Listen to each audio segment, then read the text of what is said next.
नमस्कार, प्रभात खबर के digital platform पर आपका स्वागत है।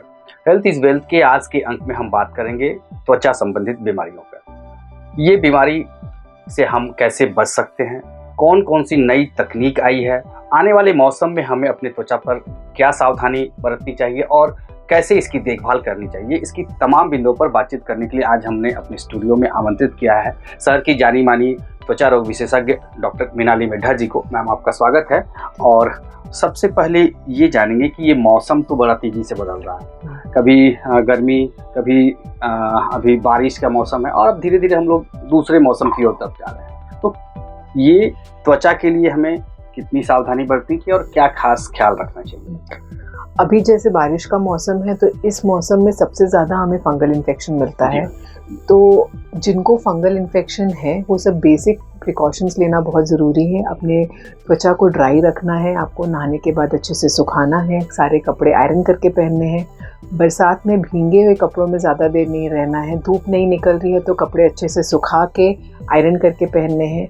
और अगर आपको रिंगवर्म का प्रॉब्लम है या कोई फंगल इन्फेक्शन है जो आपको दिख रहा है तो बाज़ार से ख़रीद के जो स्टीरॉइड क्रीम्स होती हैं उसको प्लीज़ ना लगाएं। उससे वो प्रॉब्लम टेम्प्रेरी सबसाइड करेगा लेकिन अल्टीमेटली वो और ज़्यादा बढ़ जाएगा। किसी अच्छे त्वचा रोग विशेषज्ञ को जाके दिखाइए और उनसे आप प्रॉपर उसका ट्रीटमेंट लीजिए, जो कि उसको ठीक करने में 3 से 4 महीने का टाइम लगता ही लगता है। जी, एक तो मैम मौसम में बदलाव आता है तो उसके साथ साथ हमको अपना स्किन की देखभाल भी करनी होती है उसके हिसाब से। तो अभी जो मौसम बदलेगा तो उसके लिए हमें क्या अभी जैसे ठंड का मौसम आने वाला है तो ठंड में सबसे ज़्यादा प्रॉब्लम हमें होती है ड्राई स्किन की।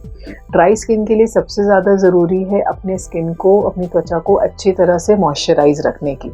इसके लिए आप एक अच्छा सा साबुन यूज़ करिए नहाने के लिए जिसमें बहुत फेन नहीं बनता हो, जो मॉइस्चराइजिंग सोप हो। उसके बाद नहाने के बाद अच्छे से क्रीम या फिर नारियल का तेल आप अपने शरीर में लगा सकते हैं। और कुछ कुछ ऐसी बीमारियां हैं स्किन की जो कि ठंड में ज़्यादा बढ़ जाती है, जैसे कि एक्जिमा हो गया, सोरियासिस हो गया, कोई भी इचिंग वाले कंडीशंस होते हैं, ड्राई स्किन की वजह से ये सब बढ़ जाती हैं। तो ठंड शुरू होने से पहले ही अगर आप अपनी त्वचा का ध्यान रखना स्टार्ट कर दें, अगर आपको पता है कि आपको सोरियासिस, एक्जिमा हर साल होता है ठंड के टाइम में, तो प्रिवेंटिवली आप उसका एग्रेवेशन थोड़ा कम कर सकते हैं एक अच्छा मॉइस्चराइज़र लगा के और एक अच्छा सोप यूज़ करके। कुछ कुछ ओरल सप्लीमेंट्स भी मल्टीविटामिन्स की, जैसे fish oil, omega 3, vitamin E, ceramide based supplements, ये सब लेने से भी स्किन में मॉइस्चर लॉक बढ़ जाता है। तो आपको ये विंटर्स में होने वाली स्किन डिजीज़ेस से थोड़ा सा बचाव मिल सकता है। जी, एक मैम आपने तो अच्छा जानकारी दे रहे। एक बार बच्चों की समस्या है स्किन की भी बढ़ती जाती है। बच्चों में एटोपिक डर्मेटाइटिस बहुत कॉमन समस्या है जो कि विंटर्स के टाइम में देखा जाता है। यूजुअली आफ्टर बर्थ से लेके 13-14 साल तक के बच्चों में रहता है, जिसमें कि बहुत ड्राइनेस होता है स्किन में। तो बच्चों को अच्छे से तेल मालिश करना, जिसमें नारियल तेल आप यूज़ कर सकते हैं। सरसों का तेल कम से कम उपयोग करें। अगर नारियल तेल नहीं सूट करता है तो ऑलिव ऑयल या बादाम का तेल यूज़ कर सकते हैं। नहलाते वक्त बच्चों को हर रोज़ साबुन लगाना ज़रूरी नहीं है। रूम में एक ह्यूमिडिफायर रख सकते हैं अपने, जिससे कि थोड़ी नमी बनी रहेगी एटमॉस्फेयर में, तो स्किन ड्राई नहीं होगी। एक अच्छा चाइल्ड फ्रेंडली मॉइस्चराइज़र दिन में 2 बार बच्चों के लिए भी यूज़ करें। और अगर उनको इससे भी ज़्यादा ड्राइनेस फील हो रही है तो मॉइस्चराइज़र के साथ साथ ऑयल एप्लीकेशन भी रेगुलर कर सकते हैं। जहाँ तक बच्चों की बात हो रही है मैम, उसमें टीनेजर जो बच्चे होते हैं उनको काफ़ी हार्मोन्स चेंज होते रहते हैं, तो उनको भी स्किन डिजीज होता है। कुछ बच्चों को मैंने देखा है कि मिजिल्स टाइप के दाने दाने पीछे तरफ हो जाते हैं। ये वजह क्या है? मतलब टीनेजर्स में जो बेसिकली पीठ में दाने होते हैं उनको हम लोग ट्रंकल एक्ने बोलते हैं, या फिर इट कैन बी फंगल। अगर सिर में आपके डैंड्रफ है तो पिटिरोस्पोरम फॉलिकुलाइटिस बोला जाता है, वो भी हो सकता है। यूजुअली एक्सेस ऑफ स्वेट, जो हार्मोन चेंजेस के वजह से जो एंड्रोजेंस बढ़ते हैं हमारे बॉडी में, तो उससे एक्ने का ही एक फॉर्म है जो पीठ में आता है। इसका प्रिवेंटिव वे में हम लोग को एक्ने फ्रेंडली कुछ बॉडी वॉशेस आते हैं, वो यूज़ करना होता है। और किसी डर्मेटोलॉजिस्ट को दिखा के कुछ आपको स्प्रेज, लोशंस दिया जाएगा जो आप रेगुलर बेसिस में अप्लाई कर सकते हैं। एक्ने हार्मोनल शिफ्ट में डाइट का भी एक इम्पॉर्टेंट रोल है। आजकल जो इतना लाइफस्टाइल चेंजेस आ रहा है लोगों में, जंक डाइट, वो सब से भी आपका हार्मोन्स थोड़ा डिसरप्ट होता है और हार्मोन रिलेटेड जितने भी स्किन की बीमारियां हैं बढ़ती है। तो एक अच्छा गुड हेल्दी डाइट रखना बहुत ज़रूरी है। जी, बहुत अच्छी जानकारी मैम। एक तो ये कि आजकल स्किन का जो ट्रीटमेंट है वो कुछ अलग कॉस्मेटिक की तरफ जा रहा है, तो पार्लर और कॉस्मेटिक ट्रीटमेंट दोनों में अंतर क्या है? हमारा जो स्किन है वो मल्टीपल लेयर्स का बना होता है। तो जो भी आप सैलून ट्रीटमेंट्स या पार्लर ट्रीटमेंट्स लेते हैं उसमें बेसिकली एक फेशियल आता है जिसमें आपका मसाज होगा, हल्का क्लेंजिंग होगा, एक्सफोलिएशन होगा। वो सिर्फ टॉप के फ्यू लेयर्स पे काम करता है। जो हमारे स्किन का ऊपर वाला लेयर है जिसको हम एपिडर्मिस कहते हैं, उसमें ही 8-10 लेयर ऑफ सेल्स रहते हैं, तो वो वहाँ तक भी पूरा नीचे तक नहीं जाता है। बट जब आप किसी डर्मेटोलॉजिस्ट के यहाँ जाते हैं तो हम लोग ये ध्यान देते हैं कि हम लोग जो भी ट्रीटमेंट प्रोवाइड करें, एपिडर्मिस, डर्मिस, इनफैक्ट उसके नीचे वाले लेयर तक भी ट्रीटमेंट पहुंचता है। मेजरली अगर आप फेशियल्स देखिएगा तो आजकल पार्लर में भी फेशियल्स हो रहे हैं और डर्मेटोलॉजिस्ट के यहाँ भी हो रहे हैं। हमारा फेशियल जो है उसमें बहुत मसाजेस और ये सब चीज़ नहीं इन्वॉल्व रहता है। It's more of a scientific machine based facials जिसमें हम लेजर्स यूज़ करते हैं ब्लीच करने के लिए। हम लोग हाइड्रा फेशियल डिवाइसेस कुछ यूज़ करते हैं जो कि बहुत अच्छी डिवाइसेस हैं, नॉट द वंस जो कि लोकली अवेलेबल है, जिसमें से आपका सीरम से केमिकल पील होगा, माइल्ड कुछ एक्टिव्स, हम लोग स्किन के एक्टिव्स जिनको बोलते हैं रेटिनॉल, ग्लाइकोलिक एसिड, ये सब पेनिट्रेट करते हैं आपके स्किन के अंदर। कुछ लाइट थेरेपीज़ देते हैं। तो ये एक मेडिकेटेड फेशियल का फॉर्म है जो डर्मेटोलॉजिस्ट कर रहे हैं। बाकी स्किन केयर में हम लोग बहुत सारी ट्रीटमेंट्स है जो डर्मेटोलॉजी में ही हो रही है, जैसे कि कोलाजन इंडक्शन ट्रीटमेंट जिनको हम बोलते हैं।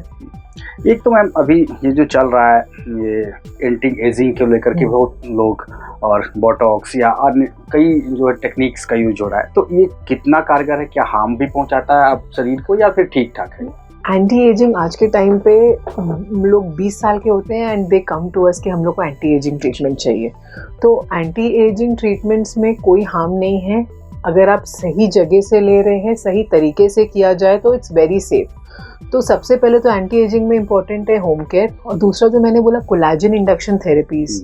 तो कोलाजन इंडक्शन आज के टाइम पे बहुत यूज़फुल है, जिसमें हम लोग माइक्रो नीडलिंग डिवाइसेस यूज़ करते हैं, और उसके अलावा कुछ इंजेक्शंस होते हैं जो आपके स्किन में दे सकते हैं। रीजनरेटिव मेडिसिन अभी स्किन में भी बहुत नया चीज़ है, जिसमें हम लोग सैल्मन डीएनए, एक्सोसोम्स यूज़ कर रहे हैं, आपके अपने ब्लड से ग्रोथ फैक्टर्स को जनरेट करके आपके स्किन में इंजेक्ट कर रहे हैं। तो ये सब एक एंटी एजिंग का फॉर्म है। दूसरा, जैसा आपने बोला बोटॉक्स का मेजर काम होता है कि आपके जो फेशियल मसल्स है जिससे एक्सप्रेशन आता है आपके फेस को, उनका थोड़ा सा उनका मूवमेंट को वो कम कर देता है, उसके स्ट्रेंथ को कम कर देता है। तो आपका जो एक्सप्रेशन लाइंस होता है, जो आपकी एजिंग लाइंस दिखते हैं, जैसे क्रोज फीट हो गया, यहाँ पे जो फोरहेड में लाइंस आते हैं, वो सब कम दिखती हैं। सेफ्टी वाइज आज के टाइम पे ये सब काफ़ी सेफ निकल आ रहा है। जी, एक तो मैम आजकल के दौर में, आप सोशल मीडिया के दौर में तरह तरह की वीडियोस आप देखती होंगी कि हल्दी लगाइए, ये एलोवेरा लगाइए, ये मिक्स करिए, तो वो कितना घातक है और कितना हमारे स्किन को प्रभावित करता है? देखिए, हम जो स्किन केयर ऑइंटमेंट्स या दवाइयाँ या मेडिसिन जो डर्मेटोलॉजिस्ट भी लिखते हैं, वो सब नेचुरली प्रोक्योर्ड चीज़ें होती है जो कि एक फॉर्मुलेशन में दी जाती है। आप ऐसे एलोवेरा लगाइए, हल्दी लगाइए, हमारे स्किन का जो पीएच है और जो प्लांट का पीएच है, चाहे वो नींबू हो, एलोवेरा हो, हल्दी हो, वो थोड़ा सा डिफरेंट रहता है। वो उस पीएच में नहीं है जो हमारा स्किन है। तो किसी भी चीज़ को लगाने से एक तो उसका स्किन का बैरियर डिस्टर्ब हो सकता है अगर आप उसको रॉ फॉर्म में लगा रहे हैं। दूसरा, स्किन में इतने सारे लेयर्स है, उसकी बेनिफिट उसको तभी मिलेगी जब वो राइट लेयर में जाके पहुंचेगा। तो जब वो फॉर्मुलेशन के फॉर्म में मार्केट में आता है, तब वो उसके एप्लीकेशन के बाद वो डीपर लेयर तक पेनिट्रेट करता है। एंड ये हल्दी का एक्सट्रैक्ट, कर्क्यूमिन एक्सट्रैक्ट, परपेरिन जो ब्लैक पेपर एक्सट्रैक्ट हो गया, और बाकी बेरीज का एक्सट्रैक्ट, ये सब कुछ स्किन केयर ऑइंटमेंट्स में भी यही सब नेचुरल चीज़ें ही हैं जो फॉर्मुलेट की गई हैं। तो मेरे अकॉर्डिंग आप प्रॉपर क्रीम्स लगाए, वो ज़्यादा बेटर है रैदर देन ऐसे ही किचन से उठाते सामान। एक तो हेल्दी स्किन के लिए हेल्दी डाइट क्या होना चाहिए? डाइट और स्किन का बहुत इम्पॉर्टेंट रोल है, क्योंकि आप स्किन केयर करिए ना करिए, डाइट आपको अच्छा रखना बहुत ज़रूरी है। अगर आप बहुत इंटेंस स्किन केयर कर रहे हो और आपका खाना पीना ठीक नहीं है, तो आपके स्किन में साइंस ऑफ एजिंग जल्दी आएगी, आपका स्किन फ्रेश नहीं दिखेगा। तो एक स्किन केयर हेल्दी डाइट में सबसे इम्पॉर्टेंट है एक बैलेंस बना के चलना, जिसके में आपका प्रोटीन, फैट्स, कार्बोहाइड्रेट्स बैलेंस्ड हो। Good amount of fruits and vegetables आप डेली कंज्यूम करें। जितने कलर्स है आपके प्लेट में, उतना आपको एंटीऑक्सीडेंट्स मिलेगा।